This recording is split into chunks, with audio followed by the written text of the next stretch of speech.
Hello food lovers, welcome back to my channel. మళ్ళీ ఒక మంచి రెసిపీతో వచ్చేసాను.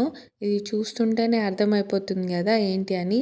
మన క్రిస్పీ మురుకులు ఎంత క్రిస్పీగా వచ్చాయో తెలుసా? నిజంగా చాలా అంటే చాలా బాగా వచ్చాయి. ఎవరైనా ట్రై చేయని వాళ్ళు ఉంటే ట్రై చేయండి. నేను చూపించే రెసిపీ బ్యాచిలర్స్, బిగినర్స్ ఎవరైనా ఈజీగా చేసుకోవచ్చు. కొంచెం టైం ఎక్కువ పడుతుంది. బట్ నిజంగా టేస్ట్‌కి మాత్రం వెనకాడన అవసరమే లేదు. అంత బాగొచ్చాయి. అంత క్రిస్పీగా, క్రంచీగా వచ్చాయి. ఈవినింగ్ టైంలో మీ పిల్లలు స్కూల్ నుంచి రాగానే స్నాక్స్ ఏం పెట్టాలి అని ఆలోచిస్తున్నారా? ఇలా చేసి పెట్టండి. వాళ్ళు కూడా మంచిగా స్నాక్స్ తిని పెడతారు. ఇంట్లో ఉండే సింపుల్ ఇంగ్రీడియెంట్స్ తోటి క్రిస్పీగా, క్రంచీగా మురుకులు చేసుకోవచ్చు. మురుకులంటే చిన్నప్పటి నుంచి చాలామందికి ఫేవరెట్ స్నాక్ కదా! టీ ఆర్ కాఫీతో ఈవినింగ్ టైం తింటుంటే చాలా టేస్టీగా ఉంటుంది. అలాగే మీ పిల్లలు హాస్టల్‌లో ఉంటున్నారా? అయితే ఇలా ఒక్కసారి చేసి తీసుకెళ్ళండి. వాళ్ళు కూడా హ్యాపీగా ఫీల్ అవుతారు. మీ పిల్లలొచ్చి ఈవినింగ్ టైంలో ఏం స్నాక్ చేశారు అని అడుగుతారా? అయితే ఇవి చేసి వాళ్ళకిచ్చేయండి. వాళ్ళు కూడా చాలా హ్యాపీగా తిని పెడతారు. మురుకులు popular traditional south Indian snack తెలుసా?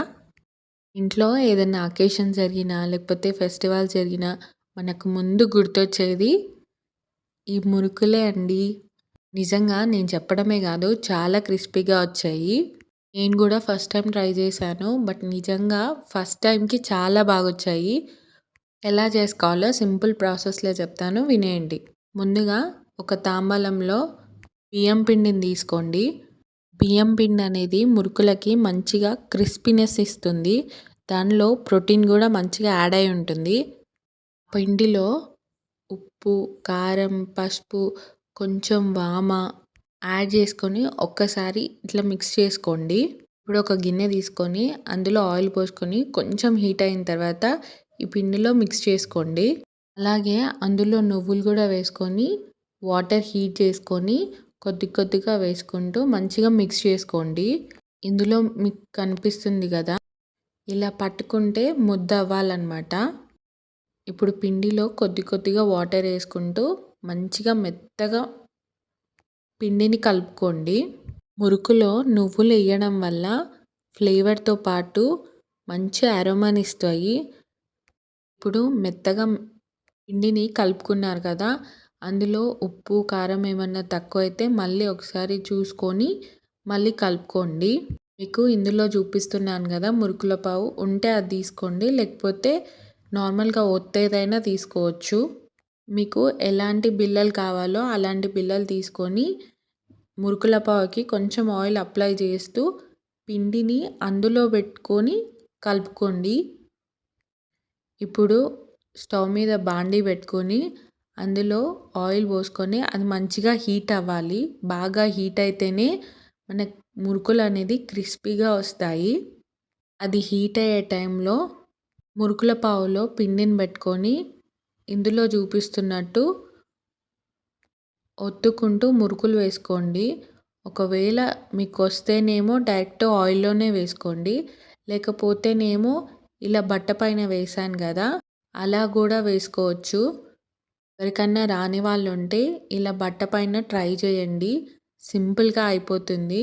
ఆయిల్ చిల్లుతుందేమో, ఆయిల్ పడుతుంది అనే భయం కూడా ఉండదు. ఇలా అన్నీ ఒకదాని తర్వాత ఒకటి వేసుకున్న తర్వాత ఆయిల్ హీట్ అయిందా లేదా అని చూసుకోండి. ఆయిల్ మంచిగా హీట్ అయ్యే గ్యాప్లో అన్నీ ఇలా వేసి పెట్టుకోండి. అప్పుడు తీసేటప్పుడు మంచిగా కేర్ఫుల్గా వస్తుంది. నేను మురుకులు అనేది ఈ షేప్లో ఇంకా వేరే షేప్లో కూడా చేశాను. మీకు ఎలా నచ్చితే అలా ఎన్ని షేప్లలో కావాలంటే అన్ని షేప్లలో వేసుకోండి. మురుకులు ఆయిల్‌లో వేసేటప్పుడు మంట మీడియం ఫ్లేమ్‌లో పెట్టుకొని వేసుకోండి. లేకపోతే వేడి వేడి ఆయిల్ మీద పడిపోతుంది. అలా ఒకదాని తర్వాత ఒకటి వేసుకొని మంచిగా వేపుకోండి. పక్క వేగిన తర్వాత మళ్ళీ దాన్ని తిప్పేసుకొని మళ్ళీ ఇంకో సైడ్ కూడా వేయించుకోండి. అలా అన్నీ గోల్డెన్ కలర్ వచ్చేదాకా వేయించుకొని పక్కకు తీసి పెట్టుకోండి. మంట అనేది పెద్దగా పెట్టుకుంటే మాడిపోతాయి. కొంచెం మీడియం ఫ్లేమ్‌లోనే పెట్టుకొని వేయించుకోండి. అప్పుడే మంచిగా లోపల కుక్ అయ్యి బయట క్రిస్పీగా బాగుంటాయి. మురుకులు వేడి మీద ఉన్నప్పుడు కాకుండా చల్లార్చుకొని స్టోర్ చేసుకోండి. లేకపోతే వేడి మీద పెడితే మురుకులు తొందరగా ఖరాబ్ అవుతాయి. మురుకులని టీ, కాఫీ లేదా ఈవినింగ్ స్నాక్స్తో ఎంజాయ్ చేయొచ్చు. ఫెస్టివల్ టైంలో లేకపోతే గెస్ట్లు వచ్చినప్పుడు ఈజీగా సర్వ్ చేసుకోవచ్చు. ఒక మంచి స్నాక్. అయితే ఈ మురుకులు ఒక డీప్ ఫ్రైడ్ స్నాక్ కాబట్టి ఇది హెల్త్కి, ఫుడ్కి రిప్లేస్మెంట్ కాదు. బ్యాలెన్స్ డైట్‌లో భాగంగా ఎప్పుడో ఒకప్పుడు టేస్టీ స్నాక్‌గా తీసుకోవచ్చు. ఈ రెసిపీ మీకు నచ్చిందా? అయితే తప్పకుండా ట్రై చేసి చూడండి. వీడియో నచ్చితే like, share and subscribe. Keep watching my channel. Thank you.